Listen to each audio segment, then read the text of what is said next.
Hey, what's going on, everybody? Here to congratulate Julius Randle on signing a 4-year, $117 million contract. Um, Big congrats, man. The Juju's one of our rooks.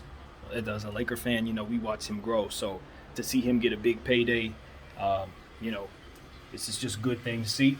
I think obviously it's a good decision for the New York Knicks, although I have my questions of whether or not he'll complete his career or whether this contract with the New York Knicks, because I do sense Zion forcing his way out of New Orleans, and we know for a fact New York is his destination of choice at this time. Um, he wants to go there. He's hinted it enough for me to at least be confident saying that much. So I got a feeling that Juju and he will not be on the same team at the same time. And so if I were Julius, I would mentally prepare, literally mentally prepare to be headed back to New Orleans at some point. Um, that's just wise, man. You don't have your heart set on New York, because I know what they want to do. And just like when LeBron came to the Lakers, they're going to look at it the same way. You're too much like that guy. You're even more like this guy than you were Bron. So it's like common sense tells us they're not going to pay both of y'all and then try to build around both of y'all. They're not going to do that. But I will say this. The fact that you've turned yourself into a 40% shooter, if you can keep that up, that may be the difference. Because the idea would be that you couldn't shoot that well and he couldn't shoot that well at the same time.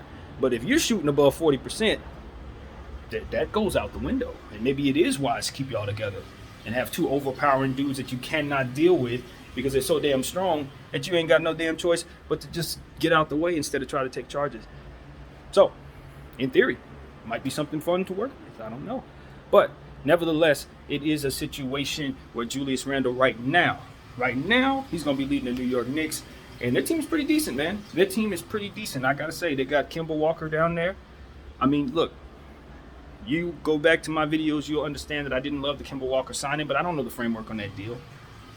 So depending on what that looks like will actually determine if it is, in fact, a good signing.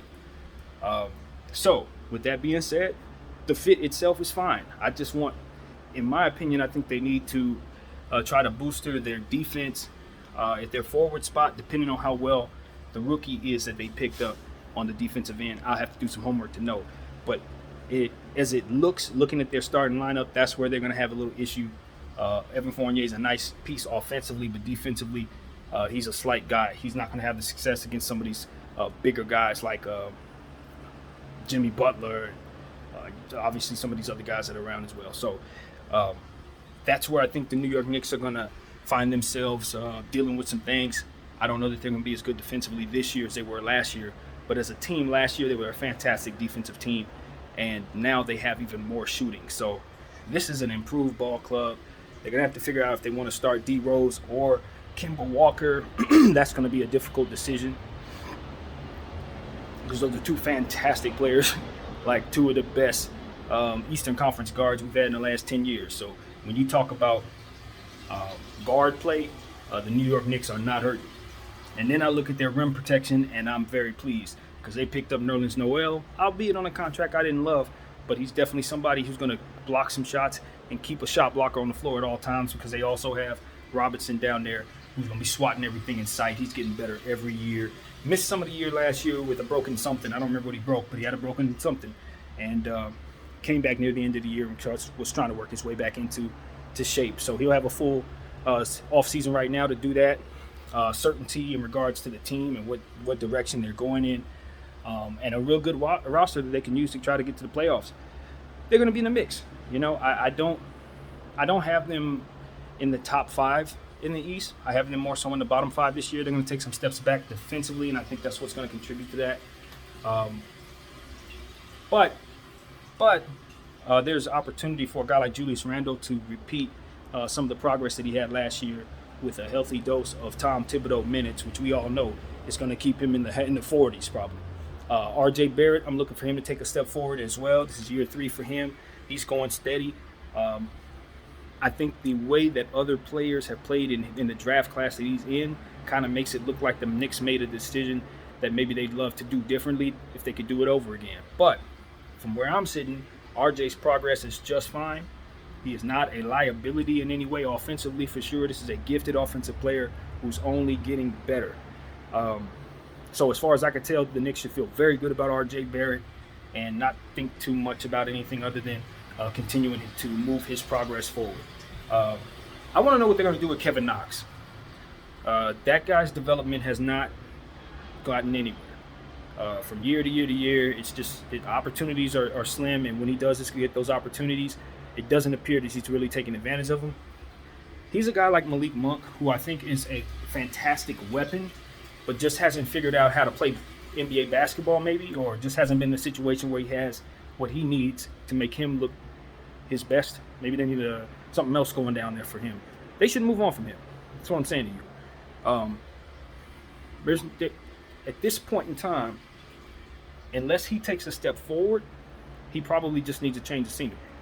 And the New York Knicks going to have defensive issues.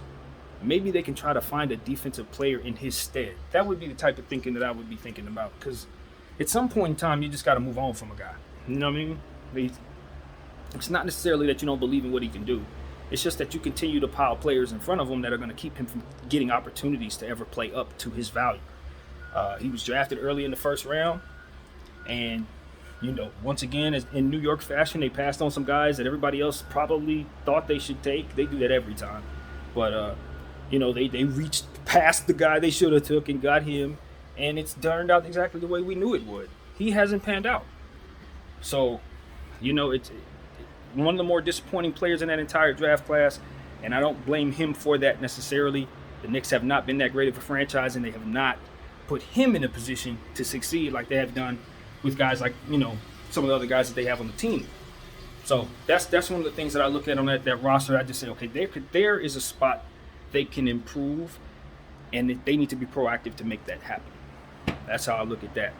Other than that, the Knicks they're good. Middle of the pack Eastern Conference team this year. That's how I see them.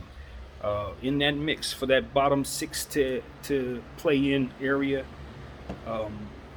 And it's not because necessarily the steps back that they may have taken, but more so about the teams around them that took some steps forward.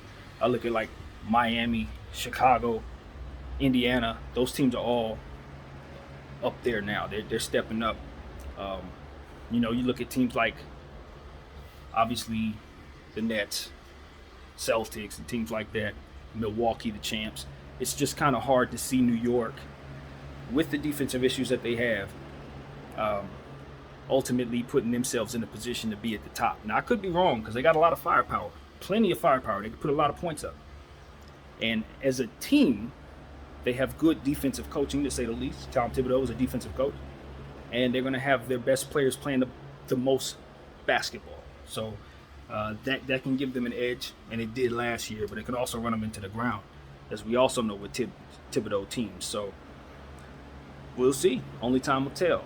Kemba Walker's going to have to stay healthy. Derrick Rose is going to have to stay healthy. Emmanuel Quickley's going to take some steps forward, despite being in a three-headed point guard monster race, whatever you call that. I hate those, but they're prevalent more so around the league than they used to be. And it's going to be some 3-point shots being shot up there. They did lose Reggie Bullock, but they're going to be bringing in Evan Fournier, and I think that's an upgrade. So, yeah, we'll see. New York Knicks, Frank Ntilikina, Kevin Knox, move those guys, man.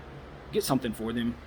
That's something you do. At some point in time, a GM has to say, let's shave the fat off of this lineup. We're moving in a good direction. Let's not keep the players that are not playing well historically with us in these situations to continue to be underwhelming.